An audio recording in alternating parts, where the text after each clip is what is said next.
Hello board students, कैसे हैं आप सभी। एग्ज़ाम का बहुत ज़्यादा फ़ियर है, स्ट्रेस है, एंग्ज़ायटी है। आप सभी को है ना? कोई बात नहीं।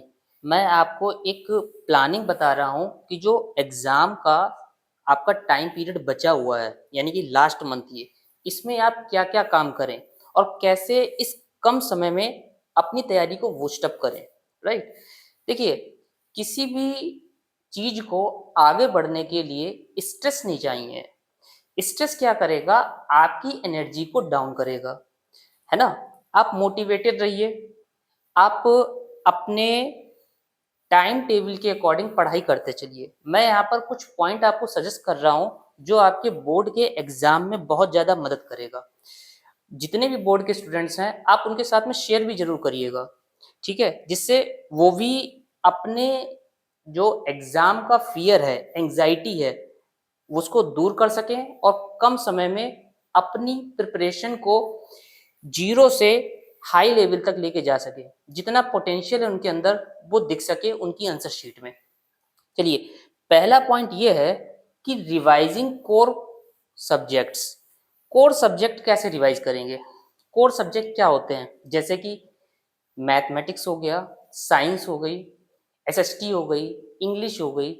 ये सब्जेक्ट्स ऐसे हैं जिसमें आपको बहुत ज़्यादा वेटेज है, इसमें बहुत ज़्यादा काम करना पड़ता है। तो इसको आप जो भी आपने पढ़ा है, जिस भी तरीके से पढ़ रखा है, मान के चलिए आपने ऑफलाइन पढ़ रखा है या फिर ऑनलाइन पढ़ रखा है, जिस तरीके से भी आपने पढ़ा है, उस तरीके से आप पहले अपने कोर सब्जेक्ट्स को रिवाइज करिए।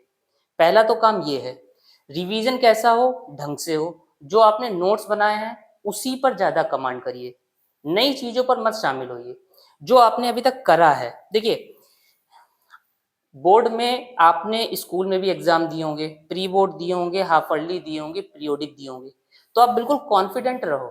जो वहाँ पर टीचर्स आपको प्रॉब्लम बता रहे थे, उसका आप सॉल्यूशन निकालते चलो। सिंपल ये रूल करना है आपको रिवाइजिंग कोर्स सब्जेक्ट में। सेकंड पॉइंट क्या है? सेकंड पॉइंट यहाँ पर ये है कि आप प्रीवियस ईयर के पेपर को ज़रूर सॉल्व करिए। जो पीवाईक्यू हैं, उससे आपको एक पैटर्न देखने को मिलेगा। उनको सॉल्व करके आप क्या पाएँगे? सबसे पहले जब आप पेपर सॉल्व करेंगे, आपकी उसमें मिस्टेक्स होगी। आप उस मिस्टेक्स को दूर करने की कोशिश करो। उसमें किस जगह गलती हो रही है? क्या क्वेश्चन पढ़ने में गलती हो रही है? या सॉल्यूशन देने में गलती हो रही है? या आपको फ़ॉर्मूला नहीं लर्न है? या फिर सॉल्विंग में सिली मिस्टेक्स हो रही हैं लाइक प्लस, माइनस, मल्टीप्लाई? या पूछा कुछ और जा रहा है, आप लिख कुछ और रहे हैं? ऐसी तो नहीं प्रॉब्लम आ रही है? तो इसको आप इवैल्यूएट करिए, देखिए उसमें और उन मिस्टेक्स को आप दूर करिए। इसके साथ में आप सैंपल पेपर को भी इंक्लूड कर लीजिए। पीवाईक्यू तो आप करेंगे ही करेंगे। सैंपल पेपर में क्या इंक्लूड करिए? सैंपल पेपर में आप अरिहंत, ओसवाल, है ना? या फिर अदर जो आपके पास में रिसोर्सेस हैं, ऑनलाइन, ऑफलाइन, जो टीचर्स ने आपको प्रोवाइड करे हैं, उन सैंपल पेपर को आप सॉल्व करिए। और सबसे खास बात उसमें ये रखिए कि आप टाइम के अंदर करिए। जैसे 3 आवर आपको एग्ज़ाम में मिलेगा, उसी के अकॉर्डिंग आप सॉल्व करते चलिए। कोई भी दिक्कत आ रही है, उसमें आप डाउट डाल लो। उस डाउट को क्या करो, अपने ऑफलाइन, ऑनलाइन टीचर्स के साथ में डिस्कस करो। आजकल देखो, प्रॉब्लम दूर करने के बहुत सारे सोर्सेस हैं। आपको किसी भी चीज़ की कमी नहीं है। मतलब क्या है कि अगर आपको कोई प्रॉब्लम आ रही है, आप गूगल में देख लो, यूट्यूब में देख लो। बहुत सारे टीचर्स आपकी हेल्प के लिए हैं। उसके बाद भी आप फ़ियर में हैं, उसके बाद भी आपको स्ट्रेस है, एंग्ज़ायटी है। बिल्कुल इससे बाहर आ जाओ, क्योंकि ये आपकी प्रिपरेशन की स्पेलिंग पी से स्टार्ट होती है, पेपर की स्पेलिंग पी से स्टार्ट होती है। ये दोनों पी को वो नीचे खींच रहा है। कौन? ए और एस। ए क्या? एंग्जाइटी।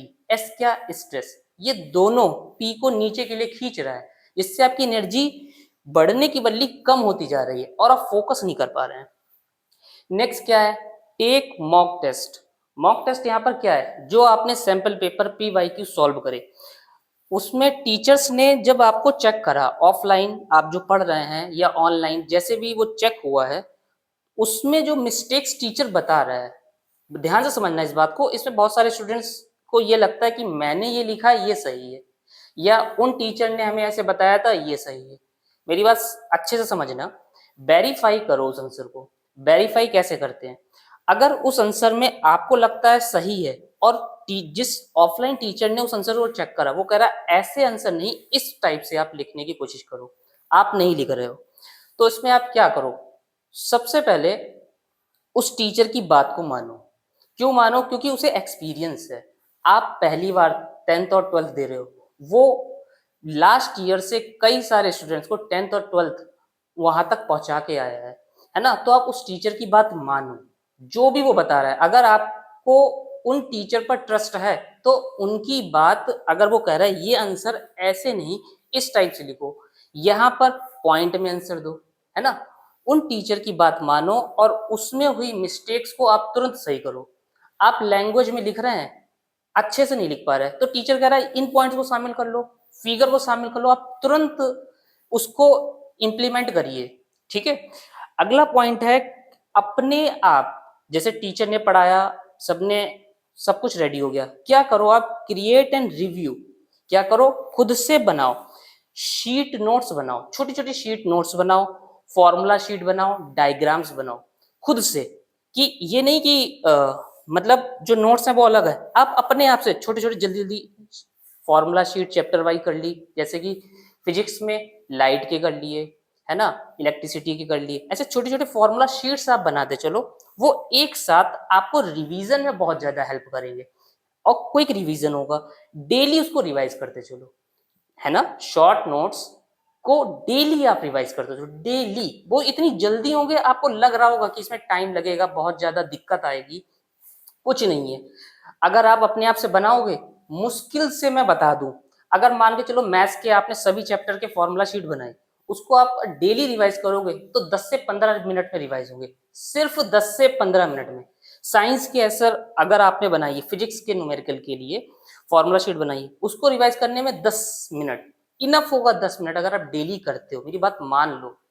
केमिस्ट्री में भी सेम, बायो में भी सेम, छोटे छोटे फॉर्मूला शीट खुद से नोट्स क्रिएट करो, छोटे छोटे, ज्यादा लेंथी नहीं, वो तो पूरा आपके पास है ही, पूरा नहीं बनाने को बोल रहा हूँ, सिर्फ पॉइंटेड जहां पर आप भूलते हो वो कैसे बनेंगे, मेरी बात समझना।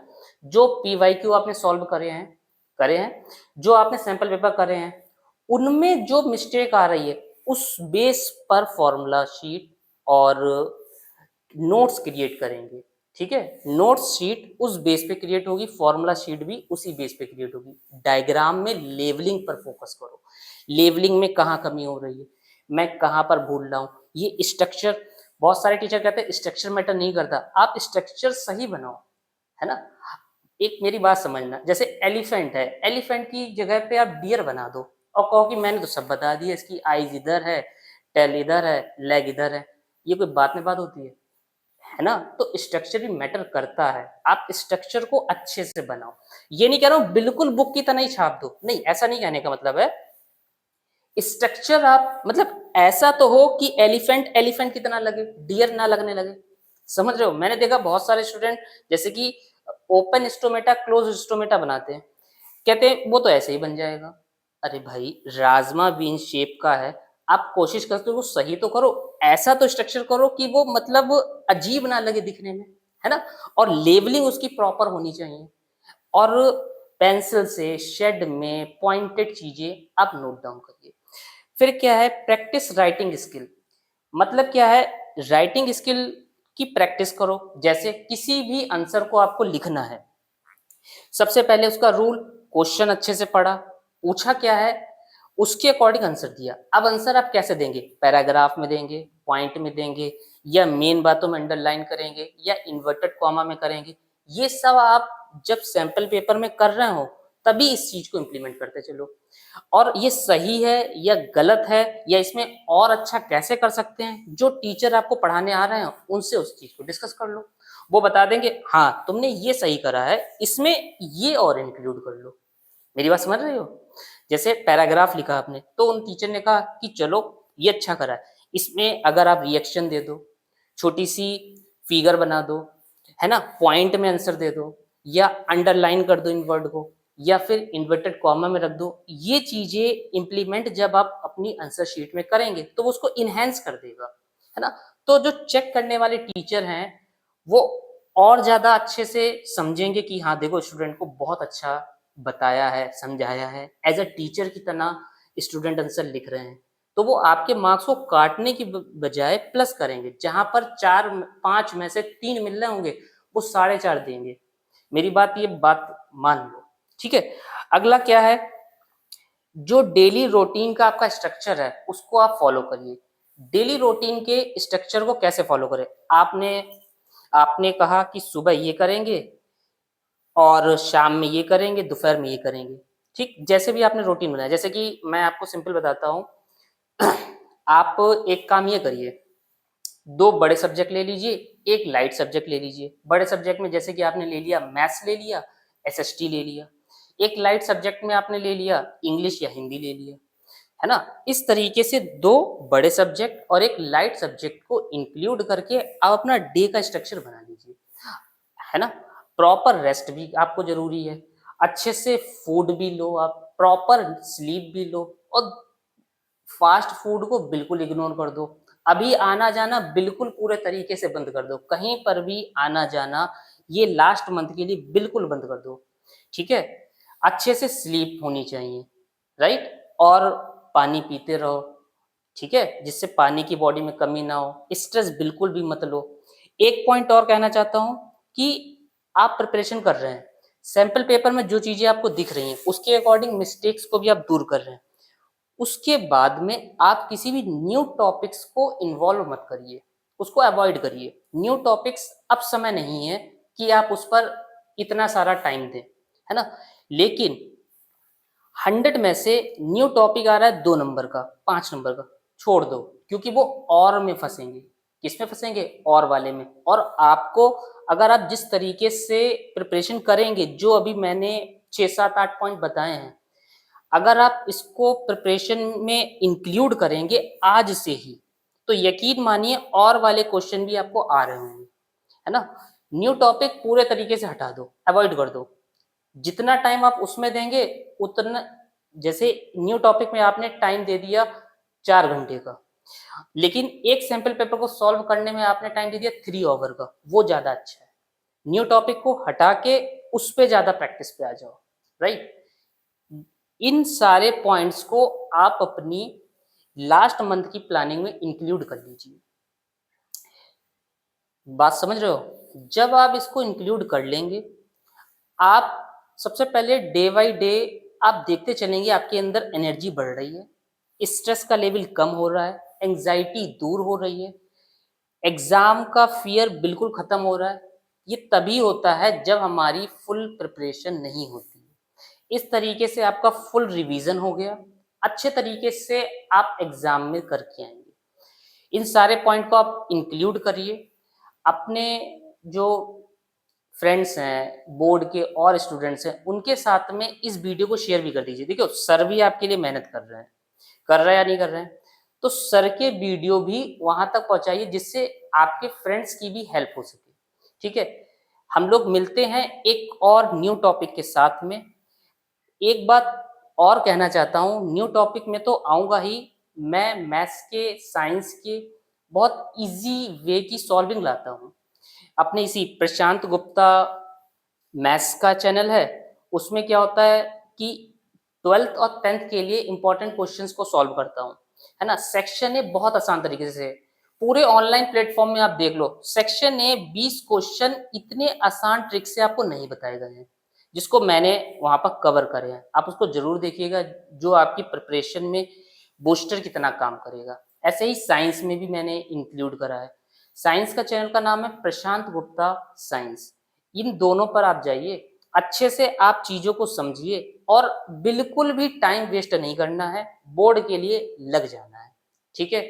मिलते हैं नेक्स्ट वीडियो में, तब तक आप अच्छे से अपना ध्यान रखिए, स्टडी पे फ़ोकस करिए, हेल्थ पे भी बहुत ज़्यादा ध्यान दीजिए, ठीक है?